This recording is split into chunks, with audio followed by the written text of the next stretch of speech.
Shabbat Shalom. Shabbat Shalom. And welcome to this sanctuary. To begin us off this evening, I want to invite Evan Landa to join us on the Bima. Evan recently went on our mission to Israel, and I know, just like everyone else who was on the mission, Evan found it incredibly powerful, and we're looking forward to hearing from you. Thank you, Rabbi. Okay, so anyone who knows me knows that one of my passions is the Hebrew language. My wife and I have exhausted pretty much every single Israeli TV show that's on Netflix, Hulu, Amazon Prime, and Chaiflix. My personal recommendation for Israeli TV is Surugim, which was on Amazon Prime. I read Israeli newspapers daily. Most of my Twitter feed is in, well, not most, but maybe half of my Twitter feed is in Hebrew. And I always try to chat up any Israeli who I meet with my horribly accented Hebrew that must sound like nails on a chalkboard to them. So if you love the Hebrew language, how can you not have a profoundly deep relationship with Israel, the land where our ancient language was brought back into everyday usage? So for me, every day I physically feel that I'm in America, but a piece of my soul is always in Israel. And on October 7th, that feeling never felt more real to me. And as the famous 12th century Spanish Jewish poet Yehuda Halevi famously said, Libi b'mizrach v'anochi b'sof ma'arav. My heart is in the east, but I am at the end of the west. As the days and the months ticked by, I felt physically present, albeit shocked and broken, but my spirit was always in Israel. So at some point, I believe it was in November, I started seeing WhatsApp groups that were discussing short solidarity trips to Israel. I reached out to Rabbi Prosnit, and I asked him if this was something that the temple would consider. So apparently, I was the spark, and Rabbi Prosnit, and along with Elliot Karp, and way too many people who I can thank right now on the Bima, put together an incredible 3.5-day itinerary for several of us congregation members in Israel. So I don't know if any of you expected this tonight, but I wanted to give you my 30-second Hebrew grammar lesson. So Hebrew, like all Semitic languages, is based off of a root system. In Hebrew, you basically have 3, sometimes 4 letters that are called a shoresh. And from that shoresh, you use patterns called binyanim, and those binyanim make typically verbs, but you can also use that to make nouns, adverbs, everything. So maybe I need a new hobby, but one of my favorite games that I like to play is Fun with Shorashim. So for example, I like seeing the connection that you could make with a very ancient shoresh, and how in Israel they use that to make modern meanings. So the one example that I'll use today is leshadech, which is the shoresh that means to make a match. And I know anyone who knows from Yiddish also the word shidduch, a shidduch to make like a romantic match together. And a matchmaker is a shadchan in Hebrew. But in modern Israeli Hebrew, yes, they do still use shadchan, but a shadchan is also a stapler, because it makes a match. So the root that I wanted to talk about today, though, is aleph, chet, daled, the word echad, with the Hebrew word for the number 1. And from the shoresh for echad, you get the word achdut, which is unity. And unity, achdut, was probably the most common theme of everything that I encountered when we were in Israel. In just 3.5 days, we met people that represented all parts of Israeli society. The first group of people that we met were ultra-Orthodox EMTs who worked for United Hatzalah, who responded to some of the events on October 7th. We met leaders of the Reform movement in Israel. We met Mizrahi families from Kiryat Shmona who were evacuated to Jerusalem. We met farmers and kibbutznikim who lived in the Gaza envelope, families of the hostages, and pretty much every group in between. People who, in more normal times, probably do not interact with one another all that much, but who realized in these times that the unity of the Jewish people is more important than ever. Kol Yisrael Arevim Zeh Bezeh. All Jews are responsible for one another. So many of their stories resonated with me so deeply. But there was one theme that really struck me, and it was one that I don't think you hear about so much in the press today, which is that you still have between 80 to 100,000 people who are displaced from their homes, both in the north and in the south. So during our trip, we met a woman named Lior, who is a social worker who worked for an organization called Netal, who during her work, she helps people who've been dealing with times of crisis. But Lior herself is displaced. She resides in, she was from Shlomi.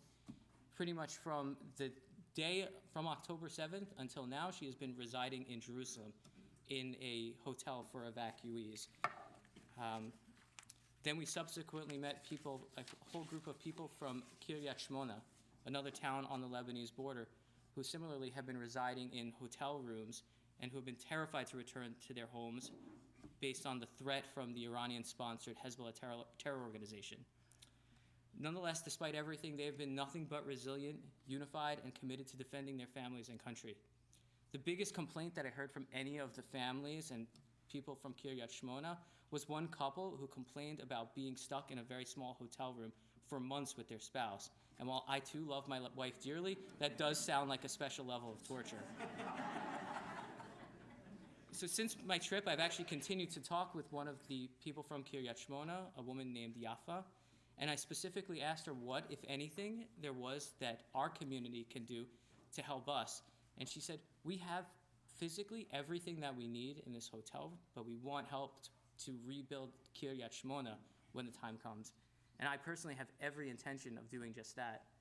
In the meantime, as a sign of achdut, I'm hoping that our community can find a way that we can help the evacuees from Kiryat Shmona. And one of the ideas that I have, and I'm hoping that we could do it in the next month, is to help them with providing them mishloach mano packages for Purim. And this way that we can demonstrate our achdut and that the Jewish people truly are responsible for one another. Am Yisrael Chai.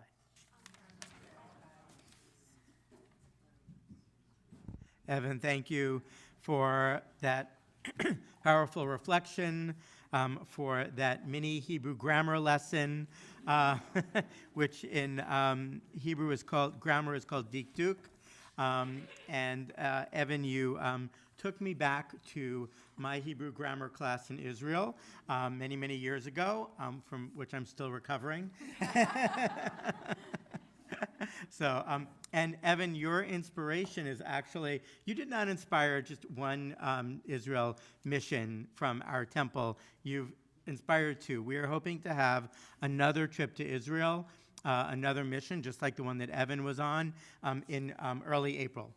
So if you are interested in joining that, please speak to me, Cantor, Rabbi Prosnit, and we will sign you up. So early April, the weather will be probably a little bit nicer than you had. So if you're interested, we would love to have you join us. Absolutely. Shalom Aleichem. Shalom Aleichem. Let's welcome in the angels. Page 24.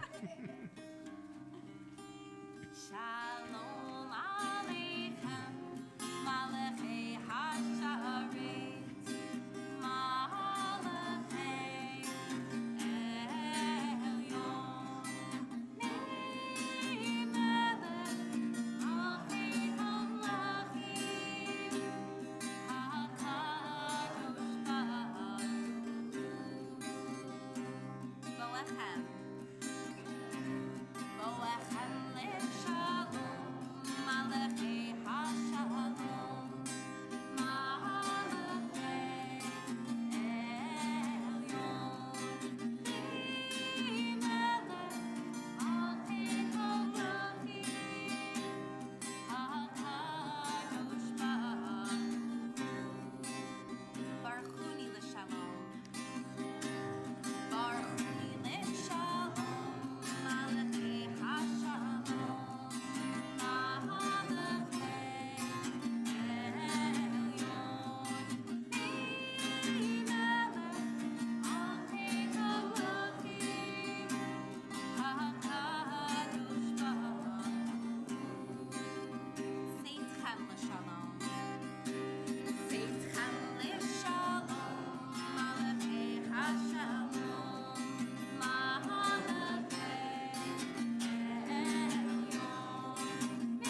We turn back to page 20, Lecha Dodi. Lecha dodi likrat kala yalalai yalalai yalalai B'nei Shabbat lecha v'la Lecha dodi likrat kala yalalai yalalai yalalai B'nei Shabbat lecha v'la Shamor v'zavor v'dibur echad Kishmianu el hameluchad Adonai echad u'shmo echad V'shem u'tiferet ve'litzilach Lecha dodi likrat kala yalalai yalalai yalalai B'nei Shabbat lecha v'la Lecha dodi likrat kala yalalai yalalai yalalai B'nei Shabbat lecha v'la Likrat Shabbat lefu v'nelcha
We rise and face the door.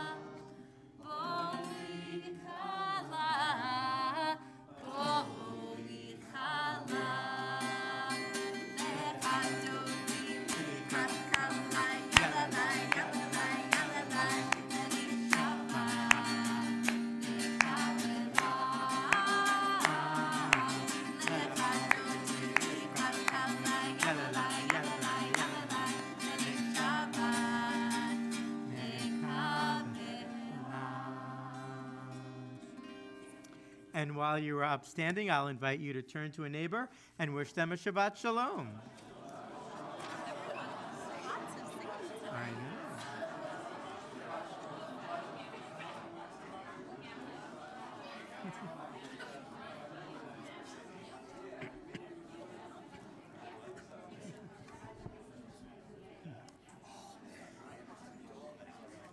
We remain standing and turn to page 28.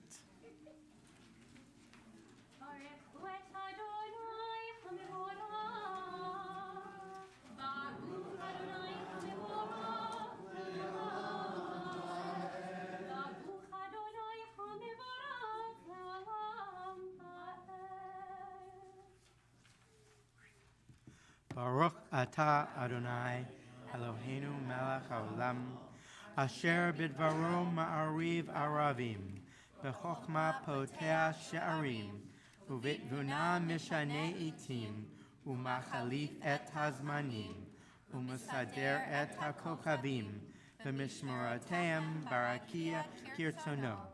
ברוא יום ובלילה, כולל אור מפני חושך, וחושך מפני אור. ומעביר יום ומביא לילה, ומבדיל בין יום ובין לילה, אדוני צבאות שמו. אל חי וקיים, תמיד ימלוך עלינו לעולם ועד. Baruch atah Adonai, hama'ariv aravim. We continue together on the middle of page 33. Wisdom and wonder, passion and instruction, story and symbol. All these things your Torah gives to us, and the more we devote ourselves to it, the more it grows and gives. What could be a truer token of your abiding love than this holiest of your works and the living language that gives it form? Baruch atah Adonai, Ohev Amo Yisrael.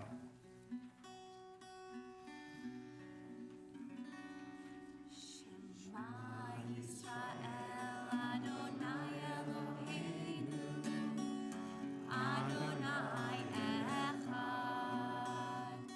Shema Yisrael, Adonai Eloheinu, Adonai Echad. Shema Yisrael, Adonai Eloheinu, Adonai Echad. Shema Yisrael, Adonai Eloheinu, Adonai Echad. Baruch Shem Kivod Malchuto, Le'olam Va'ed. Baruch Shem Kivod Malchuto, Le'olam Va'ed. Shema Yisrael, Adonai Eloheinu, Adonai Echad. Shema Yisrael, Adonai Eloheinu, Adonai Echad. Please be seated. ואהבת את אדוני אלוהיך בכל לבבך ובכל נפשך ובכל מאודיך, והיו הדברים האלה אשר אנוכי מצווך היום על לבביך, ושיננתם לבניך, ודיברת בם, בשבתך בביתך, ובלכתך בדרך, ובשוכבך ובקומך, וקשרתם לאות על ידיך, והיו לטוטפות בין עיניך, וכתבתם על מזוזות ביתך ובשעריך, למען תזכרו ועשיתם את כל מצוותי, והייתם קדושים לאלוהיכם. אני אדוני אלוהיכם, אשר הוצאתי אתכם מארץ מצרים, להיות לכם לאלוהים. אני אדוני אלוהיכם, Adonai Elohechem, Amen. Page 40.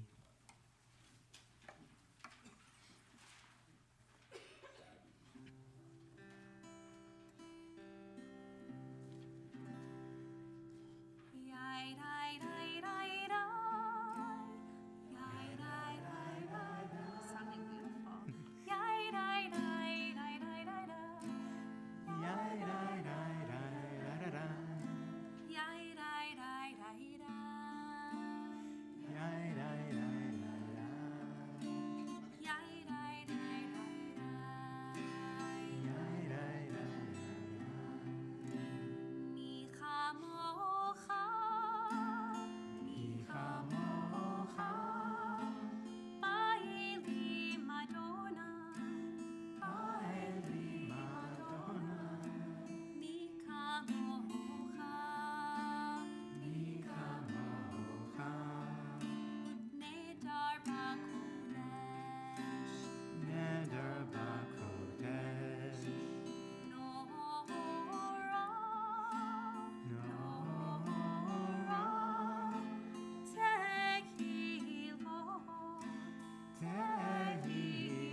Page 43, 42, 42.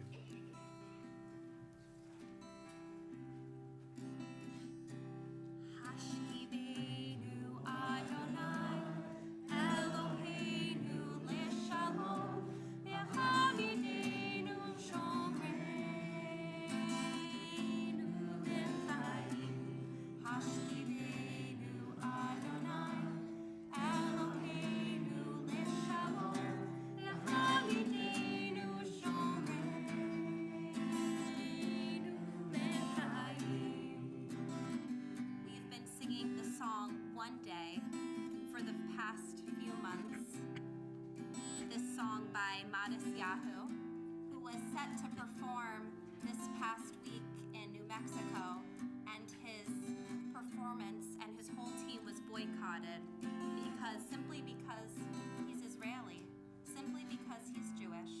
So we sing these words tonight with hope that one day our children will play, and one day, regardless of our religion, regardless of our race, regardless of who we are, that we will all be able to give our gifts of our music and our voice and sing together. So we sing these words. Sometimes I lay under the moon and thank God I'm breathing. Then I pray, don't take me soon, 'cause I am here for a reason. Sometimes in my tears I drown, but I never let it get me down. So when negativity surrounds, I know someday it'll all turn around, because all my life I've been waiting for, I've been praying for the people to say that we don't want to play no more. There'll be no more war, and our children will say, one day, one day, one day, one day, one day, one day, one day, one day, one day, one day,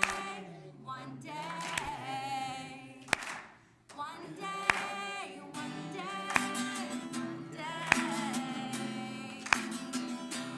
Hashkivenu Adonai, Eloheinu leshalom, V'chavidenu shomreinu l'chaim. Hashkivenu Adonai, Eloheinu leshalom, V'chavidenu shomreinu l'chaim. One day, one day, one day, one day, one day,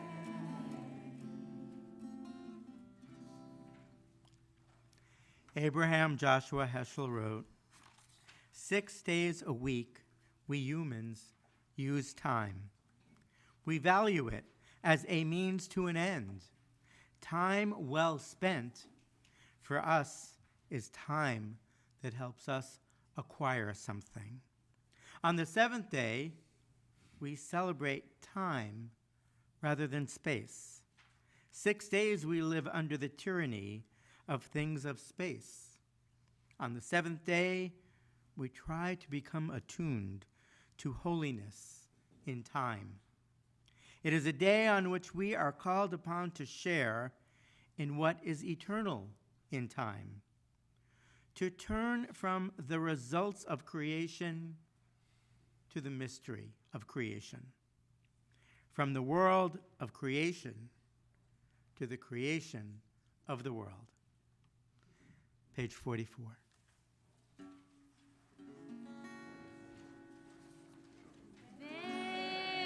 Shabbat.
I have to say, not only is your singing good, your clapping is excellent. Yes, we're incredible tonight.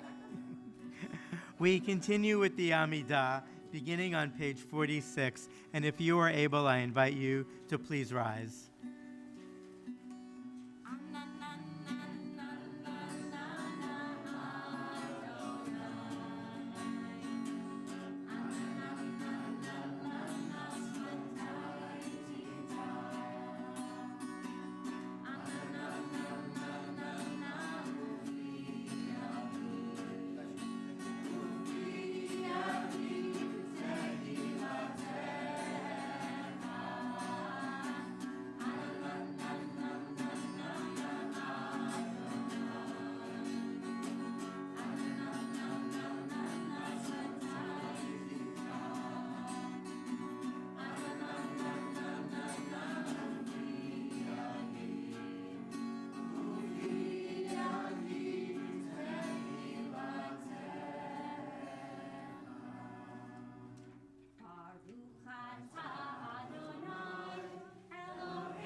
Each week, we remember another one of the hostages.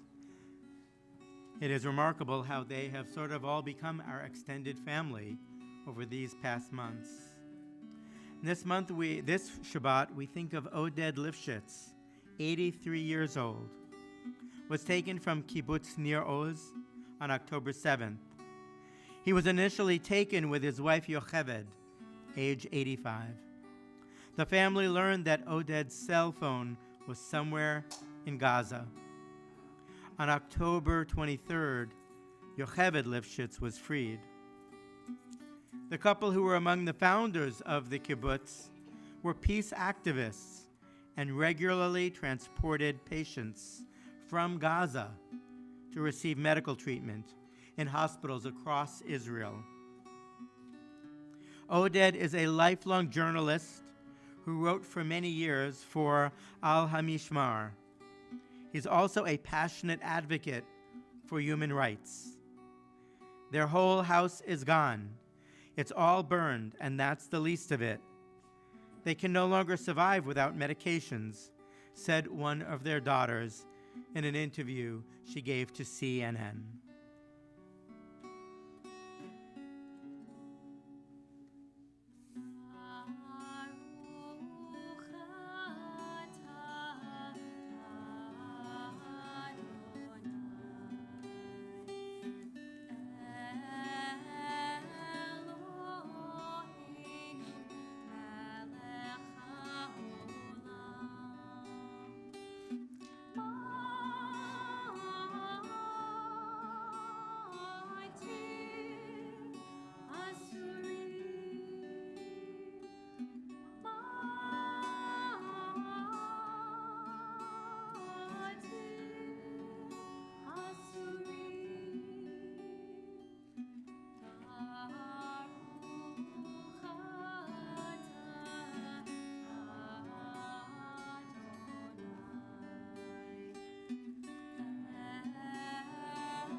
We continue praying silently, and when your prayers are finished, please be seated.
We take a moment now to think of those who are in need of healing.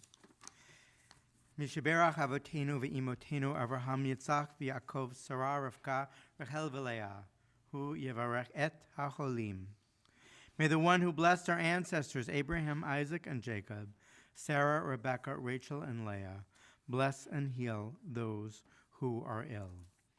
Rachel Lazar, Jeffrey Feldman, Violet Linder, Menachem Mendel Ben Gittel, Graham Silberman, Summer Curter, Sam Frankel, Richard Jardina, Vida Aziz, Barbara Tripp, Sheila Lasker, Diane Cooperschmid, Stanley Friedlander, Harry Mesh, Samantha Eckling, Alan Fox, Joan Weiss, Miriam Gonzalez, Stuart Engel, Laura Widner, Yaakov David Ben Avraham, Esther Paya Bat Miriam, Rachel Samuel, Zani Adiv Ben Rovain Ve'ahava Simcha, Matt Lundy, Bob Gargiulo, Christian Mayud, Jack Raisman, Edie Schwartz. And if there are names that you would like to add, I invite you to do so now.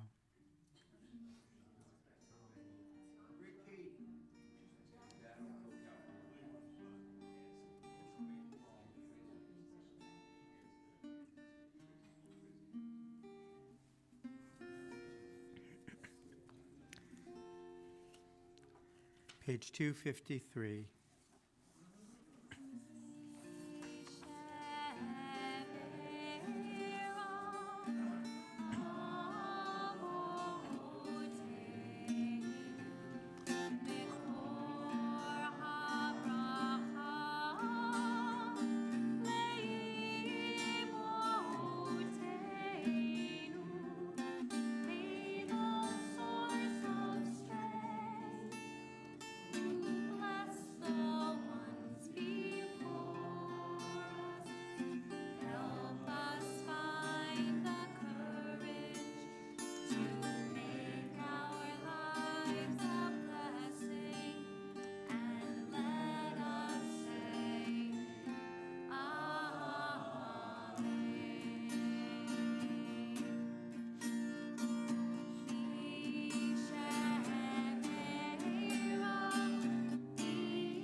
Each week, Shabbat gives us the opportunity to celebrate some of the joyous moments in our lives.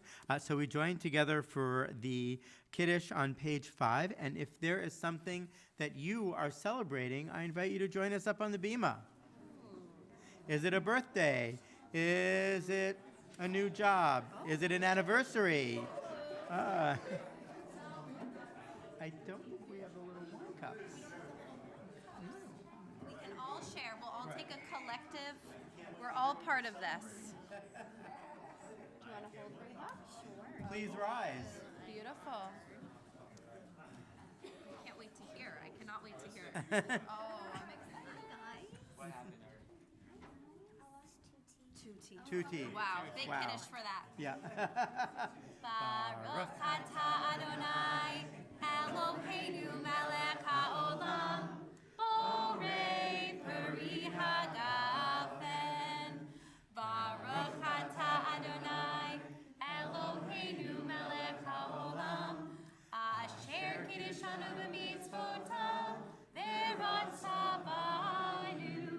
v'shabbat kodsho, v'ahavah uvratzon, inchilanu, zikaron, lema'aseh v'reishit, ki hu yom techila, lemikra'e kodesh, zecher litziat Mitzrayim, ki vanu v'charta, v'yotanu kidashta, mikol halim, v'shabbat kodshecha, v'ahava uvratzon, hinchaltanu, baruch atah Adonai, mekadesh hashabbat.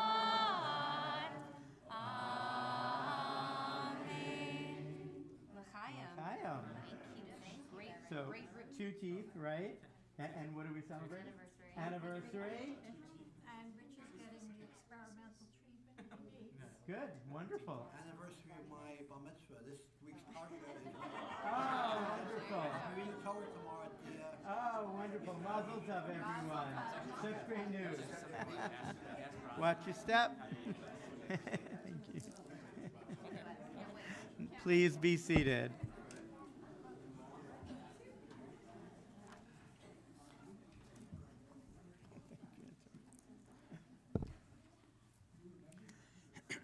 This week, Jews all around the world are reading a portion of Torah from Exodus. The portion is truma, a Hebrew word for gifts. According to Rashi, truma is a voluntary gift along the lines of a contribution. But the story actually begins back in Genesis, when God tells Abram, he was still Abram, since God had not yet changed his name to Abraham, that his descendants will be strangers in a land that is not theirs, that they will be enslaved for 400 years. But God will judge the nation that enslaved them, and that in the end, the Israelites will go free with great wealth.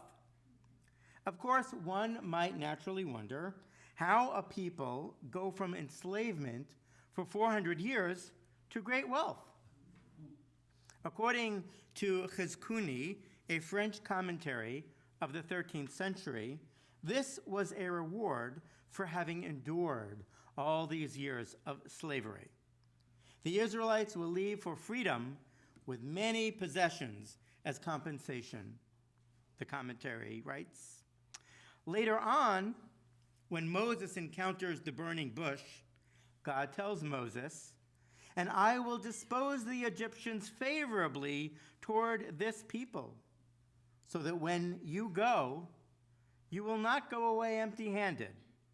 Each woman shall borrow from her neighbor, and the lodger in her house, objects of silver and gold, and clothing." One, of course, could argue whether this was really a loan, since I'm pretty sure our ancestors had no plans to return to Egypt anytime soon. But in the commentary, the Chizkuni commentary explains that these loans or gifts would compensate the people for the many years they had performed slave labor without compensation. Rabbi Mary Zamor, in a Devar Torah on an earlier Torah portion in Exodus, citing a modern commentary, explains that these gifts would help jumpstart their new lives once they were free. And later on in Deuteronomy, the idea that one who has been forced to labor for another person would become codified. If a fellow Hebrew man or woman, the text reads, is sold to you, he shall serve you 6 years, and in the 7th year you shall set him free. When you set him free, do not let him go empty-handed. Furnish him out of the flock, threshing floor, and vat with which your God has blessed you.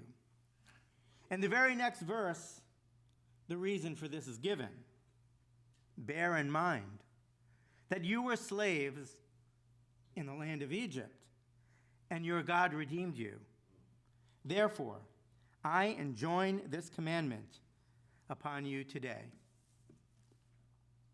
And in our own day, some Jews have been compensated for their enslavement and their forced labor. Perhaps you have heard of the Conference on Jewish Material Claims Against Germany, more commonly known as the Claims Conference. This organization represents Jewish Holocaust survivors, some of whom some of us may be related to. The organization secures material compensation for Holocaust survivors around the world. It is known as the Luxembourg Agreement, and since 1952, the German government has paid close to 90 billion, yes, billion with a B, to those who suffered Nazi persecution. This year alone, the conference is set to disperse $535 million in direct compensation to 115,000 survivors. It's not that much per person when you do the math. And they will allocate even more, over $800 million to over 300 social service agencies providing food, medicine, and other services to Holocaust survivors. There is a word which we commonly use when speaking of these payments to Jews for what they have lost in the Holocaust. We call these payments reparations. Recently, this word, reparations, has been back in the news, as some have started to think about reparations for Black Americans, for 400 years of slavery and systemic racism. Of course, this is a complicated proposition. How would we even begin to figure this out? And where would we begin? In his essay, The Torah Case for Reparations, Rabbi Aryeh Bernstein writes, "The case for reparations is compelling because it forces us to look at contemporary racism in terms of root causes and continuous structural exploitation, and to think about practical, real remedies. Attempts to quantify such a massive remedy," Rabbi Bernstein writes, "can induce vertigo, making the entire enterprise seem futile. The same feeling, however, can underscore the urgency of the case, the enormity of the crime, and the improbability of the vertigo being eliminated without intervention. In other words, No matter how overwhelming this may seem, the problem will not go away unless we deal with it. At some point, it can no longer be the elephant in the room. I am proud that the Union for Reform Judaism, of which we are a member congregation, agrees, and in 2019 actually passed a resolution on the study and development of reparations for slavery and systemic racism in the United States. The resolution calls for three things. First, to advocate for the creation of a federal commission to study and develop proposals for reparations. Then, urge congregations and its members to take steps through education and conversation to address the destructive effects of racism. And finally, to commit ourselves to strengthening our own institutions' efforts to combat bias and to promoting racial equality. As Jews, our people have a long history of receiving reparations when it has been warranted. In fact, Deuteronomy states that one who has been enslaved should not have to ask for that which they are entitled. It was codified by no less than the writers of our most sacred text. But yet, here we are, making Black Americans ask for what they are entitled to. To think that this is simply a matter of money or property reduces the power and impact of reparations. It is much more than dollars and cents. It is about morality, about the willingness to right a wrong. It is about making one whole again. We often credit Germany with having done the hard work of reckoning with its past. To be sure, it has not been easy, but reparations have been a large part of Germany's reckoning. In fact, in 2022, on the 70th anniversary of the Luxembourg Agreement, German Chancellor Olaf Scholz said, "The Luxembourg Agreements were an attempt to assume moral responsibility for the failure of morality, the attempt to ensure that it was not inhumanity that had the last word, but humanity." In his article, The Case for Reparations, Ta-Nehisi Coates sees the healing potential that all Americans, Black and white, could gain. He writes, "What is needed is an airing of family secrets, a settling of old ghosts. What is needed is a healing of the American psyche and the banishment of white guilt, a national reckoning that would lead to a spiritual renewal." We have a Hebrew word for that spiritual renewal, shlemut, or wholeness. And it is only through an unvarnished look at our own history, at our own original sin, that we can be made whole and transform our sin into our holiness. Ken Yehi Ratzon.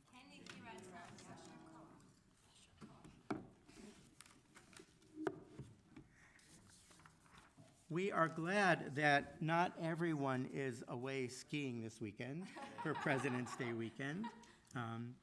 But in honor of President's Weekend, I would like to read for you a short portion of George Washington's letter to the Hebrew congregation of Newport, Rhode Island, dated August 21st, 1790.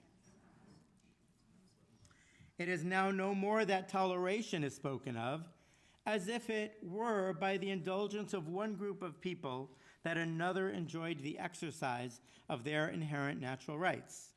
For happily, the government of the United States, which gives to bigotry no sanction, to persecution no assistance, requires only that they who live under its protection should conduct themselves as good citizens, in giving it on all occasions their effectual support. May you, the children of the stock of Abraham, who dwell in this land, continue to merit and enjoy the goodwill of the other inhabitants, while everyone shall sit in safety under his own vine and fig tree, and there shall be none to make them afraid. May the Father of all mercies scatter light and not darkness on our paths, and make us all in our several vocations useful here, and then in his own due time and way, everlastingly happy. Your servant, George Washington. We continue with Aleinu on page 282. Please rise.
You may be seated.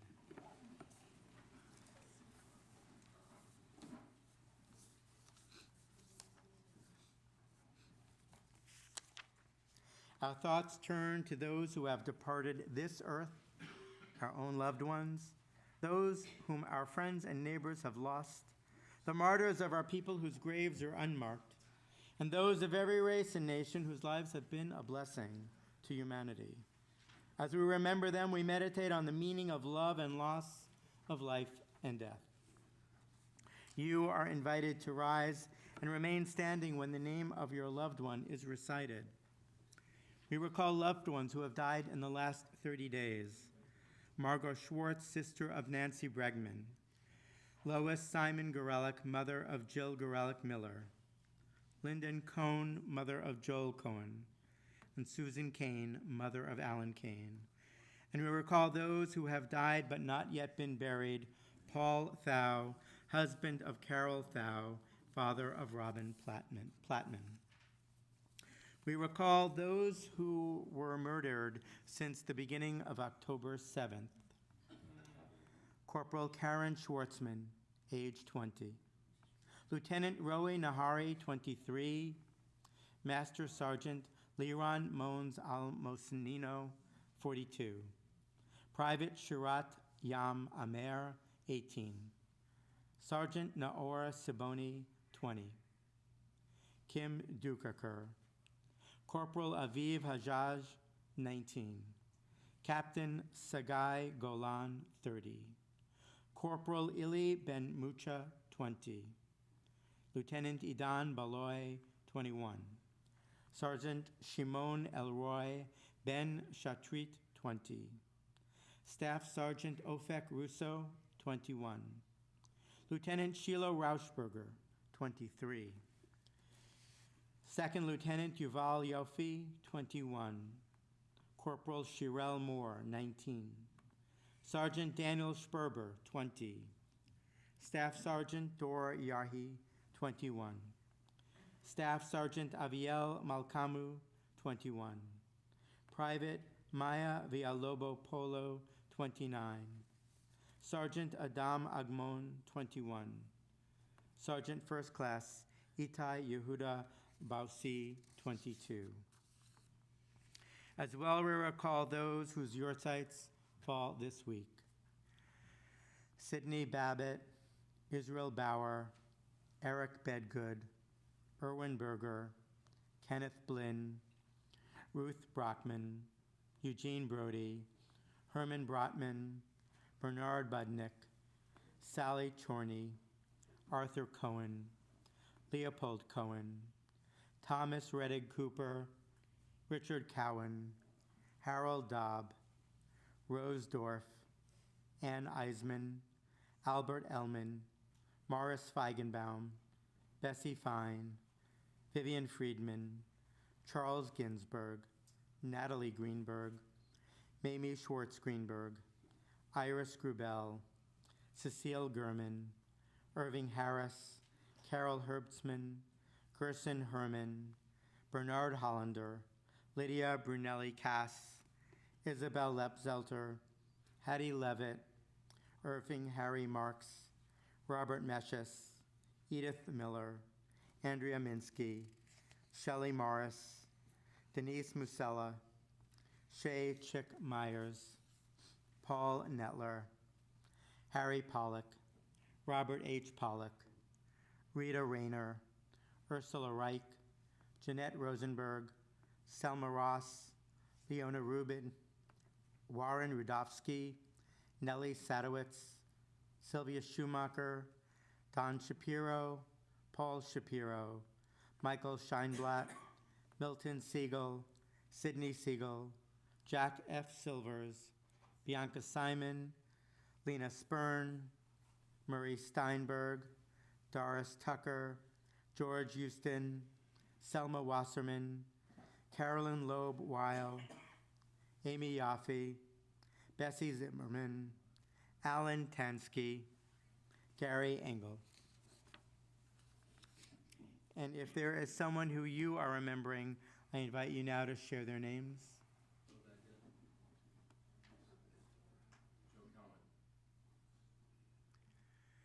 And if you are in the first year of mourning, I invite you to rise. Zichronam Livracha, may their memories be for a blessing. We rise in sacred solidarity for the Mourner's Kaddish on page 294.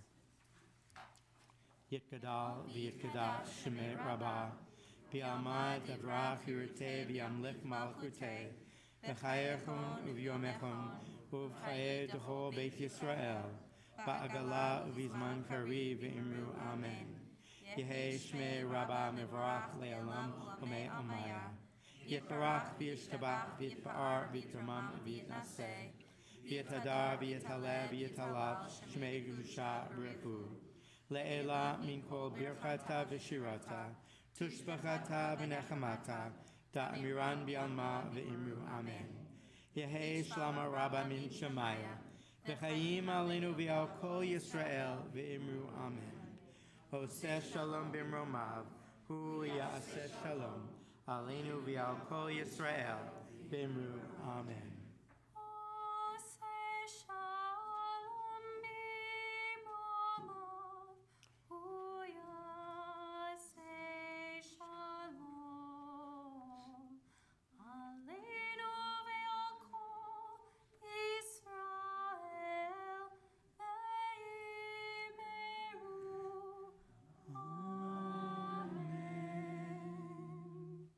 Please be seated.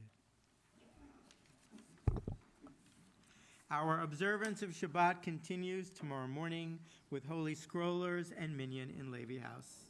On the 21st, join us for a lunch and learn with Rabbi Prosnit about Israel on our minds. Saturday the 24th, Fun Club.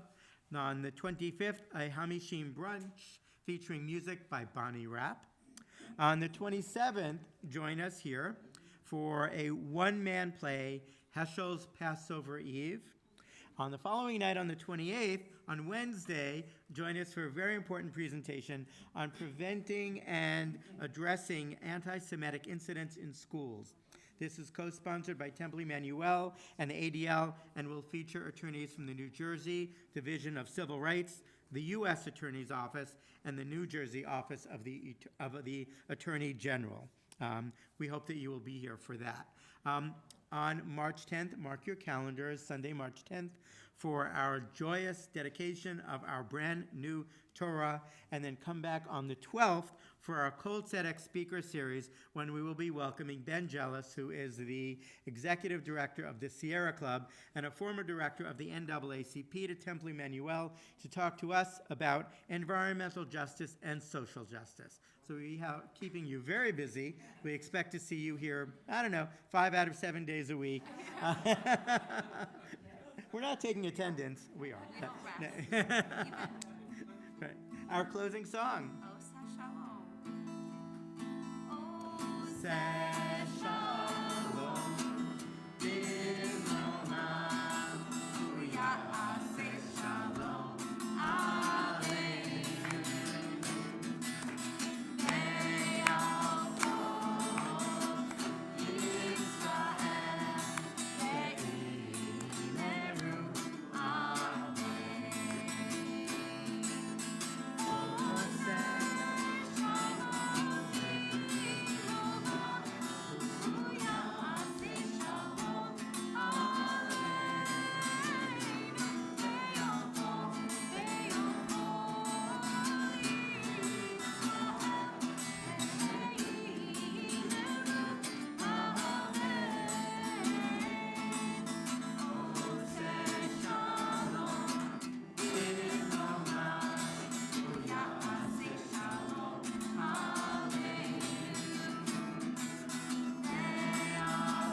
We have no B'nai Mitzvah to call up, so I get the pleasure of holding the challah. Big on her.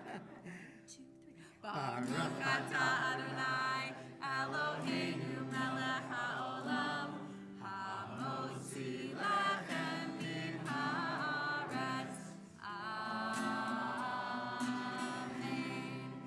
Shabbat Shalom.